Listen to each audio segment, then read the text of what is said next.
اعوذ باللہ من الشیطان الرجیم بسم اللہ الرحمن الرحیم۔ بخاری شریف جلد اول دوم حدیث نمبر 1006۔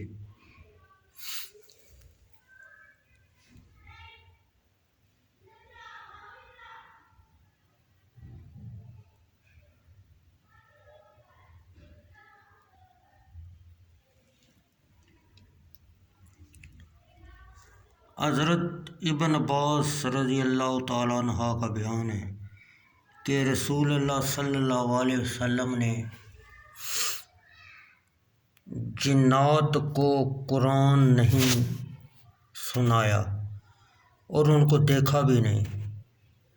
واقعہ یہ ہے کہ رسول اللہ صلی اللہ علیہ وسلم اپنے صحابہ رضی اللہ تعالیٰ عنہ کے ساتھ اس زمانہ میں عکاظ کے بازار گئے، جب کہ شیطانوں پر آسمانی دروازے بند ہو گئے تھے۔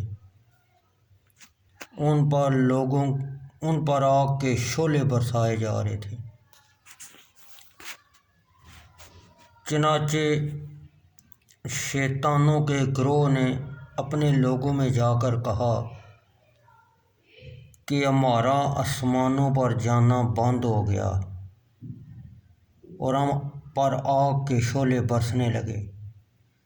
انہوں نے کہا کہ اس کا سبب ضرور کوئی نیا امر ہے، تو پورب و پچھم یعنی مشرق و مغرب کی طرف پھر کر خبر لو اور دیکھو کیا وجہ ہے جو آسمان کی خبریں آنا بند ہو گئیں۔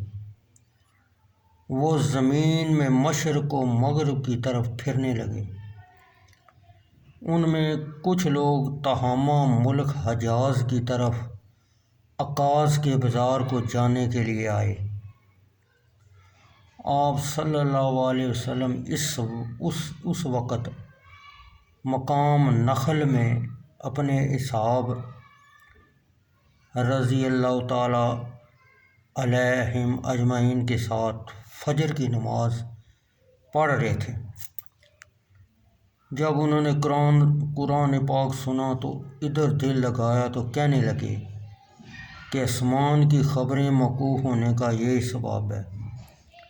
پھر وہ اپنی قوم کے پاس لوٹ کر گئے اور کہنے لگے، اے ہماری قوم کے لوگوں، ہم نے ایک عجیب قرآن سنا جو سچی راہ کی طرف لے جاتا ہے، پس ہم اس پر ایمان لائے اور ہم کبھی بھی اللہ کے ساتھ شریک نہ کریں گے۔ تب اللہ تعالیٰ نے سورہ جن اپنے پیغمبر پر اتاری۔